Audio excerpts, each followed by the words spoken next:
Good morning dear friends. तो कैसे हैं आप लोग बहुत ही अच्छे होंगे। चलिए आज हम लोग जानते हैं the Indian constitution lecture third. First और सेकेंड चैप्टर में हम लोगों ने डिस्कस किया था कि what is constitution and 12th schedule. Second lecture में हम लोग ने डिस्कस किया था पार्ट 1 एंड 1 to 4 आर्टिकल्स। चलिए हम लोग जानते हैं what is constitution.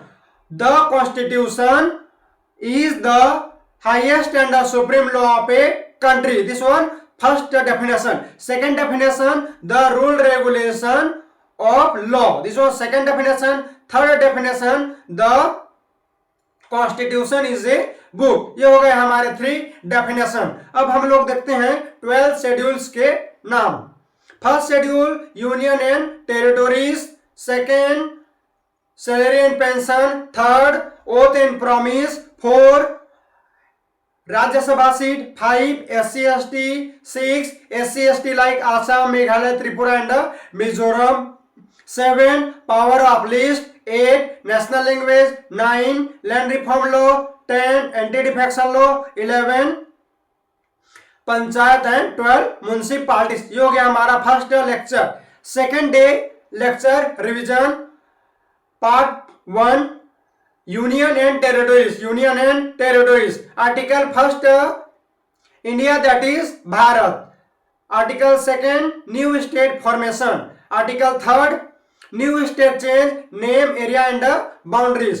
4 article 2 and 3 out. Article 368 president. आज हम लोग देखते हैं part second citizenship. Citizenship 5 to 11। Citizenship का मतलब होता है नागरिकता। सिटीजनशिप का मतलब क्या होता है? नागरिकता। एंड सिटीजन का मतलब क्या होता है? नागरिक। सिटीजन का मतलब क्या होता है? नागरिक। और सिटीजनशिप का मतलब होता है नागरिकता। फॉर एग्जांपल हम लोग भारतीय नागरिक हैं। हम लोग क्या हैं? भारतीय नागरिक हैं और छत्तीसगढ़ के निवासी हैं। हम लोग क्या हैं? भारत के नागरिक हैं और छत्तीसगढ़ के निवासी हैं।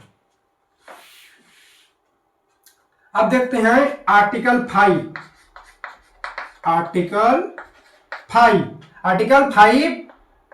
सिटीजनशिप। आर्टिकल 5 कहता है सिटीजनशिप मीन्स संविधान के प्रारंभ में नागरिकता। संविधान के प्रारंभ में नागरिकता मीन्स 26 जनवरी 1950 या उससे पहले जो भारत में रह रहे हैं वो क्या होंगे? भारत के नागरिक होंगे। वो क्या होंगे? भारत के नागरिक। 26 जनवरी 1950 से पहले, 26 जनवरी 1950 से पहले जो सिटीजन या नागरिक भारत में रह रहे हैं वो क्या होंगे? भारत के नागरिक होंगे। वो क्या होंगे? भारत के नागरिक होंगे। ये हो गया हमारा article 5 citizenship. Article 5 citizenship. Article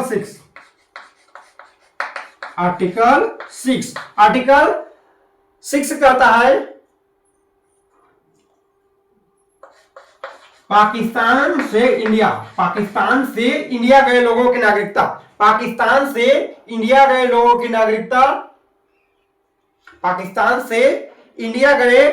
की नागरिकता मीन्स जो लोग पहले पाकिस्तान में थे वो कहां गए थे? भारत आ गए थे। जो पहले पाकिस्तान में थे वो कहां गए थे?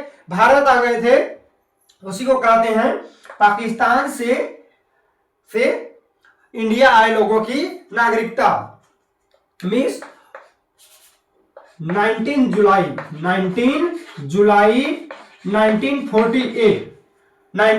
1948 से पहले जो पाकिस्तान से भारत में आए थे, जो पाकिस्तान से कहां पर आए थे? भारत में आए थे, उनको क्या मिलेगा? नागरिकता मिलेगा। उन्हें क्या मिलेगा? नागरिकता मिलेगा। यह हो गया हमारा आर्टिकल 6। आर्टिकल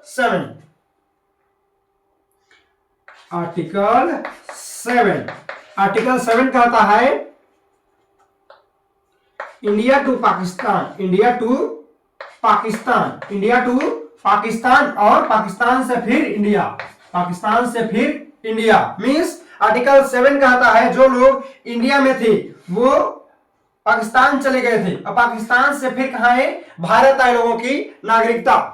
फॉर एग्जांपल जो लोग 1 मार्च 1947 जो 1 मार्च 1947 इंडिया से जो लोग पाकिस्तान गए थे वो अगर 1 मार्च 1947 के बाद अगर भारत आ गए हैं तो क्या होंगे, भारत के नागरिक होंगे। वो क्या होंगे, भारत के नागरिक होंगे।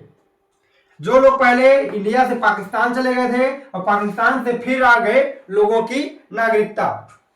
ये हो गए हमारे 3 आर्टिकल्स 5, 6 एंड 7। आर्टिकल 8, आर्टिकल 8 कहता है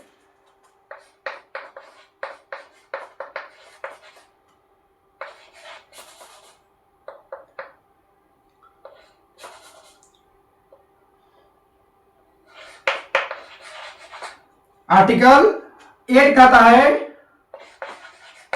विदेशों में रह रहे लोगों की नागरिकता, विदेशों में रह रहे लोगों की नागरिकता, फॉरेन कंट्री जो एनआरआई भारत से बाहर रह रहे हैं उनके भी क्या होने चाहिए, नागरिकता होनी चाहिए। वो भी क्या होते हैं, भारत के नागरिक होते हैं।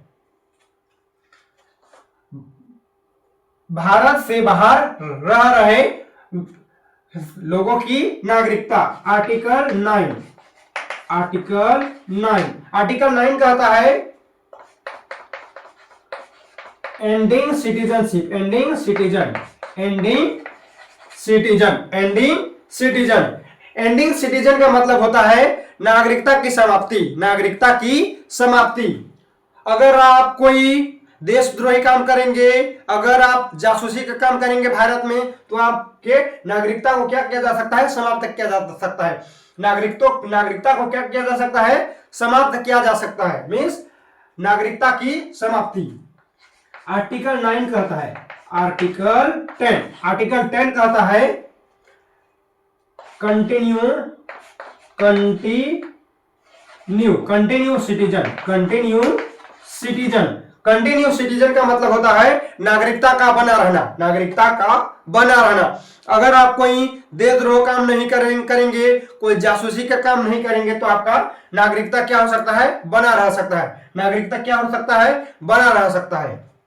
और आर्टिकल 11, आर्टिकल 11, आर्टिकल 11 कहता है नागरिकता पर कानून कौन, नागरिकता पर लॉ या कानून कौन बनाएगा, नागरिकता में सिटीजन, सिटीजनशिप, सिटीजनशिप पर लॉ बनाएगा होम मिनिस्टर। कौन बनाएंगे, होम मिनिस्ट्री, मींस सिटीजन पर लॉ कौन बनाएंगे, होम मिनिस्ट्री। अगर हमारे भारत देश में किसी को नागरिकता लेना है तो उस पर कानून कौन बनाएंगे, होम मिनिस्ट्री। ये हो गए हमारे part 2 citizenship and 5 to 11 articles. एक बार हम लोग क्या करते हैं, रिवीजन कर लेते हैं। भाग 2 या पार्ट 2 कहता है सिटीजनशिप, सिटीजनशिप मींस नागरिकता 5 to 11। आर्टिकल 5 कहता है सिटीजनशिप मींस संविधान के प्रारंभ में रह रहे लोगों की नागरिकता। आर्टिकल 6 कहता है जो लोग पाकिस्तान से भारत गए थे, जो लोग पाकिस्तान से भारत गए थे 19 जुलाई 1948 से पहले जो लोग क्या थे, पाकिस्तान से भारत लोगों की नागरिकता। आर्टिकल 7 यह कहता है कि 1 मार्च 1947 से पहले अगर कोई भारत से पाकिस्तान गया और पाकिस्तान से फिर वापस आ गया तो उसकी भी क्या होगी, नागरिकता होगी। आर्टिकल 8 कहता है foreign country, foreign country means Bharat के बाहर जो लोग रह रहे हैं उनके भी नागरिकता, मींस जो लोग व्यापार करने के लिए विदेश गए हैं, पढ़ाई करने के लिए गए हैं एवं कमाने के लिए गए हैं तो उन्हें क्या होगा, विदेशों में रह रहे लोगों की नागरिकता, NRI. Article 9 ending citizen, ending citizen का मतलब होता है नागरिकता की समाप्ति, नागरिकता की समाप्ति मींस आप कोई देशद्रोही काम करोगे, आप पाकिस्तान में जाके जासूसी, आप भारत में आके पाकिस्तान से जासूसी करोगे तो आपको क्या किया जाएगा, भारत की नागरिकता समाप्त कर दी जाएगी। आर्टिकल 10 कहता है कंटिन्यू सिटीजनशिप मीन अगर कोई आप देशद्रोह काम नहीं करोगे, भारत देश के लिए आप अच्छा काम करोगे या भारत के खिलाफ आप जासूसी नहीं करोगे, भारत मुर्दाबाद के आप नारे नहीं लगाओगे, तो आपकी क्या होगी, नागरिकता बनी रहेगी। आर्टिकल 11 कहता है citizenship law home means citizenship means नागरिकता पर कानून कौन बनाएगा, होम मिनिस्ट्री बनाएगा। कौन बनाएगा, होम मिनिस्ट्री। ये हो गए हमारे पार्ट 2 सिटीजनशिप।